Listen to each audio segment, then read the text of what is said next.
conveyor belt, and this woman behind me said, "So where'd you get all those screw top bottles? My bottles all new." Well, I got them into the store. And I was going to the TSA guard looked at me and said, "Oh my God, it's you." He said, "I'm from Bosnia. We all love you in Bosnia. If you were to wouldn't be in Bosnia. You're welcome to Bosnia." And I have my picture taken. So we have our picture taken. The line gets to be a mess. And I go back to get my stuff, and the lady at the screw top bottle says, "So what exactly happened here?" And I said, "It used to be Secretary of State." She said, "Of Bosnia?" So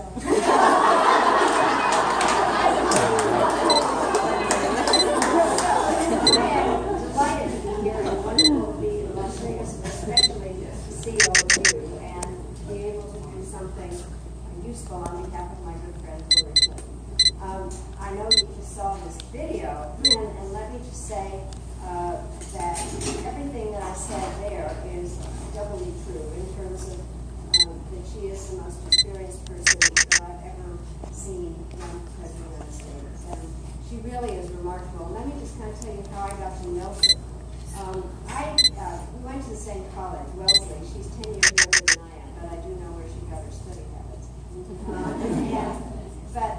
The first time I really saw her was when she was First Lady of Arkansas and was very involved in the Children's Defense Fund and would come up to Washington and really get everybody motivated to do something on behalf of children. And then when I went into the Clinton administration as ambassador to the United Nations, there are a lot of jokes always made about the fact that she channeled Eleanor Roosevelt. But the bottom line is she didn't want to come up to the unit, and Eleanor Roosevelt, who obviously had a huge role there in terms of her input into the Human Rights Charter. And Hillary would come up, and I would arrange meetings with her with a lot of the other permanent representatives, and she'd spend the night, and we really got to know each other very well. I was with her when she gave that speech in Beijing, and I have to say, the whole issue of the Beijing conference was a question. It's 20 years ago now. There was criticism of the fact that we didn't help China at all. But that decision had been made by the previous administration, and then the fact that the First Lady of the United States was going was also criticized. By the way, it was one of the weirder things that I've ever done. I was technically the head of the delegation. The Chinese were terrified that all these women were coming to distributed sheets to the cab drivers to throw over the naked lesbians. People would come and say, "You treat this country of lesbian." And also, they monitored us all very carefully. If you're ever in a hotel room and the mirror in the bathroom doesn't cloud out, it means that you're being watched. And so we were also told that we shouldn't iron in our rooms. And somebody was ironing, and all of a sudden the hotel police came raging and saying you can't iron. And you see yourself on television all of a sudden. That was mighty strange. But Hillary's speech was truly unbelievable. It was a conference that had a lot of speeches and things. And then when she started talking, the whole place quieted down, and she really delivered that emblematic line about women's rights being human rights and human rights being women's rights. And it was really became symbolic of the whole movement. And every country set up an action plan to develop ways that women could become more politically and economically empowered. I was just thinking as I was reading the paper this morning about Aung San Suu Kyi in Burma, I left Beijing to go to Burma to meet Aung San Suu Kyi for the first time. We brought her posters from the Women's Conference. And so it had a huge impact, and of course Hillary is now, among the other things that she's doing, is really doing kind of inventory of what the conference, the Beijing conference, had added. So then what happens is that it was very clear that Secretary Christopher was not going to be Secretary of State for a second term. And so Washington was beginning its kind of mentioning of who would be Secretary of State. And my name was there, and people would say, well, a woman can't be Secretary of State because the Arab countries did not deal with it. And then what happened was the Arab ambassadors of the UN had put out a statement saying, well, we have no problem dealing with Ambassador Albright. We would have no problems dealing with Secretary Albright. So that went away. And then what happened was that somebody at the White House, and I never want to know who, said, yeah, Madeleine's on the list, but she's second tier.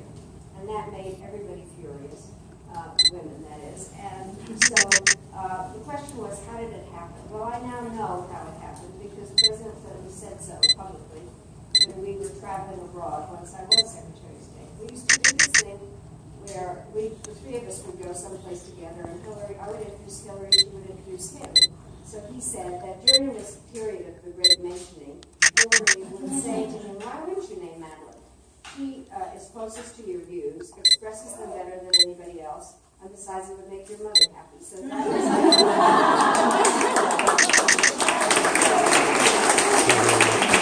so that explains why I'm totally biased about Hillary. So, she is amazing. And what did happen was, as we had done when I was at the UN and she was First Lady, when I was Secretary, we did an awful lot of things together, kind of a tag team. And what she was brilliant about was really reaching out to people in whatever country we were in.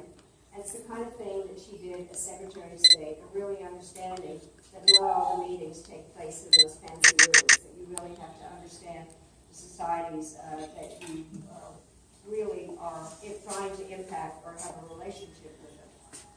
And without insulting our other ambassadors, I think she really was the best ambassador that we had for explaining what America was about. I think that also she was an amazing senator, using that as a way not only to help the people in New York State, but also to inform herself about all kinds of national issues. She was on the Armed Services Committee, had a very good reputation there again as a very hard worker. And then, of course, being Secretary of State. And I think that what she did in terms of showing what American democracy can be about, of actually partnering with the person that she had run against, as came up actually in the debate. Where wasn't she incredible in the debate? As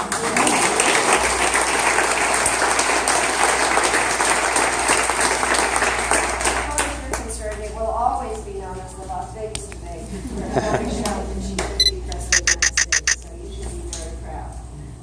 But I think that it really showed what our country is about, is that we can form coalitions, that we try to reach out and try to work with people that we might have disagreed with to find common ground. So I do think she is incredibly experienced in order to be able to carry on as president. As Secretary of State, I have to say that what she did in the largest sense was to restore America's reputation. I think that what happened over the war in Iraq was one of the worst wars that we had in terms of not only the number of people that died and the treasure that was dispensed about it and what it left America with a huge budget deficit and veterans that are disabled and a very bad relationship in the region. But it did undermine and militarize democracy, and it undermined our reputation. And Hillary's being able to go around and really explain what we were about was a very big deal. I have to say, I proudly, as the first woman Secretary of State, put women's issues central to American foreign policy, not just because I'm a feminist, but because it makes sense. We know that societies are more stable when women are economically and politically empowered, but Hillary took it to a whole new level in terms of naming an ambassador, Melania Rivera, and then making it even more central and high level and dedicating her own time to a great extent on women's issues internationally. Then she also is the person that is behind a lot of the aspects of having gotten the Iran nuclear agreement, because she was the one that had gotten people at other levels, her envoys, to begin discussions with Iran. And by the way, she proved something that Yitzhak Rabin had said, was that you have to make peace with your enemies, not your friends. You have to, that is part of why you have negotiations and why you start. She also did an awful lot in terms of trying to have a different relationship with Russia. There's some people who say, what came out of the reset? Well, what came out of the reset was the New START treaty that really limits the number of nuclear weapons and continues to be a basis of our arms control agreements. It's not her fault that Putin has different views and is AGD officer. I have different views on it. She was really trying. She also, I think, understood the aspect of the United States being an indispensable nation. President Clinton said it first, I said it so often that it became identified with me, but the bottom line here is there is nothing in the word indispensable that means alone. It just means that we have to be engaged. And we need to have partners, and she's absolutely terrific in terms of finding the common ground and having partners in terms of what we have to do internationally, which I just gave a speech, by the way. The short version of it is the world is a mess. Term of art, where everything in so many ways is going wrong in so many countries for a number of reasons, but partially because there are some global trends out there that are very hard to get around. And let me just briefly mention those, because I'll get to a major point about Hillary that I think distinguishes her from everybody, is that every two big global trends that are basically our double-edged sword. The first one is globalization, which is terrific because we now truly are connected in a number of different ways, and we understand each other better. But the other side of it is that globalization is faceless, and so people feel lost within it. And they're beginning to group more and more with their own kind, everybody, either linguistic, religious, or ethnic. And it's fine to be proud of your identity. It's not fine if you've decided that your identity makes you hate the people next door.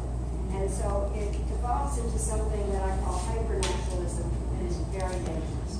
And we're seeing that in Europe right now. The EU, very faceless, and all of a sudden these countries, because they're having economic problems and humanitarian issues, and all of a sudden they're not going to let people in that are of a different religion. Outrageous.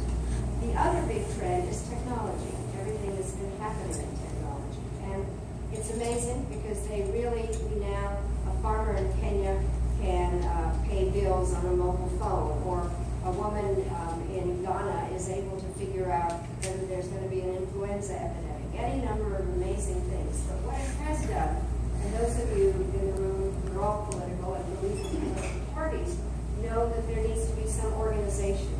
What has happened because of technology and social media is that all the voices have been disaggregated. Everybody is just listening to their own person, something that they already know.